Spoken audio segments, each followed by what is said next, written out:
Hi, everybody. Natasha Butler, James Cook University Marketing Lecturer.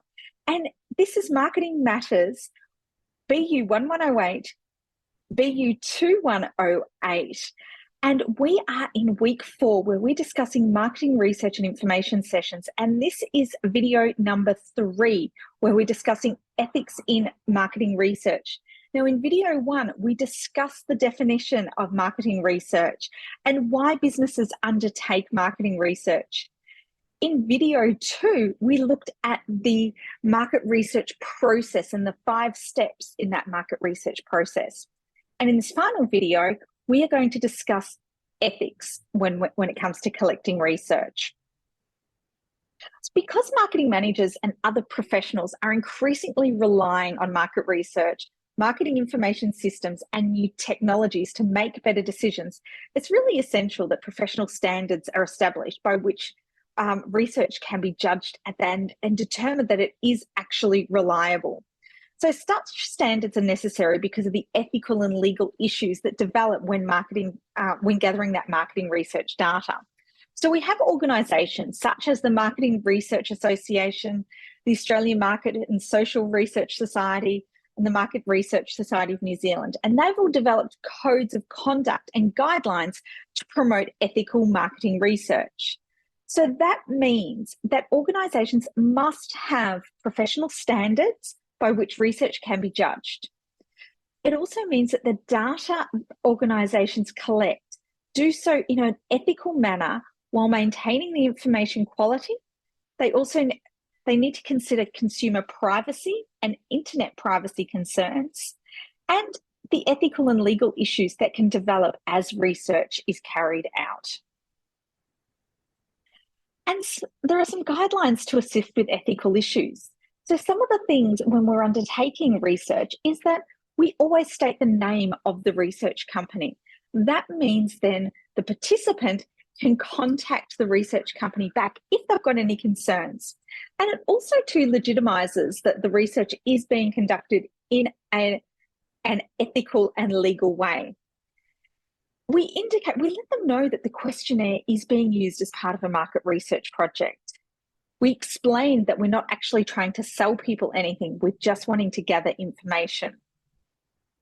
We give them an overview of what that general topic of conversation is going to be. And so whether it's a blind study or if it's a consumer opinion, etc.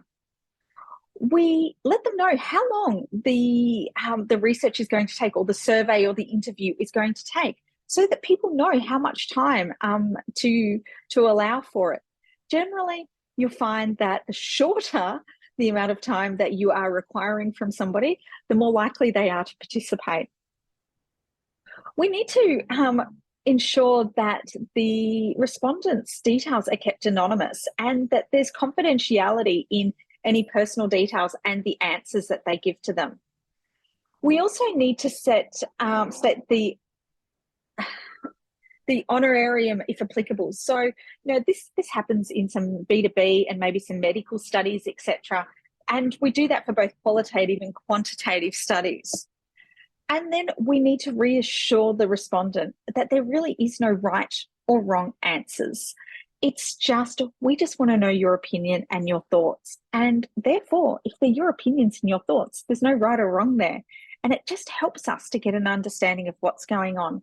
So there's some of the guidelines that we look at when we're putting together a questionnaire. Then from a global perspective, there's some international issues that we need to be aware of when conducting market research. Because again, we need to ensure that that research is valid and reliable, and that we have data gathering methods that we've modified to allow for differences in socio-cultural, economic, political, legal, and technological forces in different regions of the world. So it's really important to take off our lens and look through the lens of our respondents or our target audience that we're considering when we're doing our research. So experts recommend that we have a two-pronged approach to international marketing research. The first phase involves a detailed search for and analysis of secondary data so that then we can get a greater understanding of that particular marketing environment and to pinpoint issues that must be taken into account in gathering that market research. data. The second phase involves field research and using many of the methods described in this topic, including focus groups, telephone surveys, to help refine a firm's understanding of specific customer needs and preferences.